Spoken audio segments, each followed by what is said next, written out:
Hi everybody, my name is Matt Barnes. I'm the Deputy Chief of Police here at the Wausau Police Department, and today we want to take a little bit of time and talk about pursuits.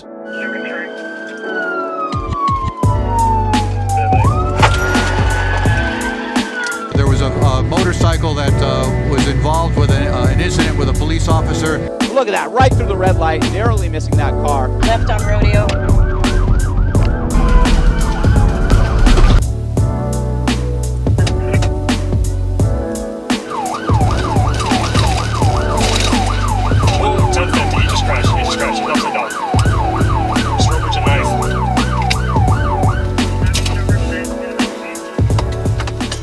EVOC stands for Emergency Vehicle Operations and Control. So what that really means is a fancy way of saying when someone's driving with their lights and sirens on, and their emergent mode is what we would call it. So pursuits are definitely one of the more dynamic things that officers have to encounter in their everyday patrol. There's a lot of different factors that come into play immediately upon starting a pursuit or even before starting a pursuit. It starts with a simple traffic stop, and from there it could spiral into just about anything that you could imagine. Every single officer that's involved in a pursuit has the ability and the responsibility to be evaluating all the different factors associated with that pursuit, taking in mind the safety and the value of the community to continue with that pursuit. The weather conditions, is it raining? Is it sunny out? Is it nighttime?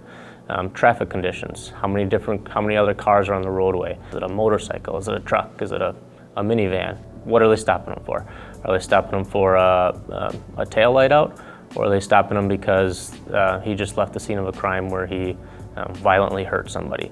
And so they all have the ability to discontinue or cancel that pursuit. As soon as a pursuit begins, our first line supervisors, our lieutenants, are monitoring that pursuit and monitoring our radio traffic and asking questions about the pursuit, because they also have a responsibility to discontinue or order that pursuit discontinued. Never once in my career have I seen an officer get in any trouble or anybody think negatively of their actions when they discontinue a pursuit on their own. Anecdotally, I would tell you, reviewing all these different pursuits, more pursuits are discontinued than are allowed to continue.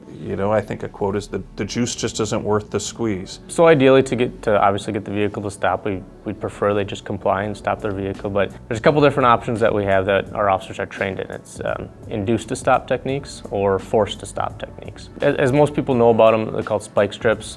Tire deflation devices is one of the induced to stop techniques that we have in our arsenal. If we don't know where they're going, there's also a technique called channeling, where we can kind of assist them in a general direction of where we're going, but we'd get those spike strips out ahead of that vehicle so that we have time to set them up, and also let our officers know that are pursuing that vehicle that, hey, we're going to be deploying some spike strips out here. And that officer simply throws them into the roadway in front of the oncoming vehicle with some advance notice that they're deploying those spike strips. So those spike strips puncture the tires and immobilize that vehicle, ideally.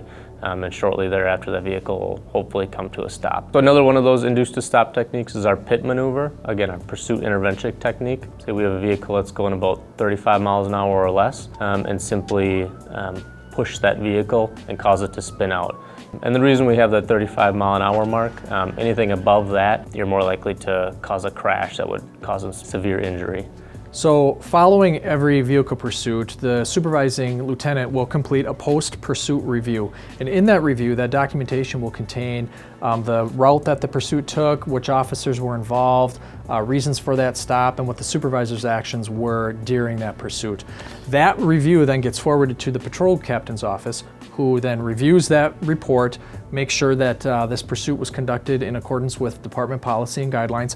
Following the patrol captain's review, then it gets sent over to one of our EVOC instructors. They will conduct a similar review of that pursuit, after which it will get sent then to the Deputy Chief of Police, and then finally to the Chief of Police for similar reviews. Following that, it gets turned back to the initiating officer for just kind of signing off, making sure that they understand and agree with any of the previous observations, after which that pursuit review will then be filed away with all others for that year, so we can keep track of all of the reviews that we've done throughout that year and have accountability for that.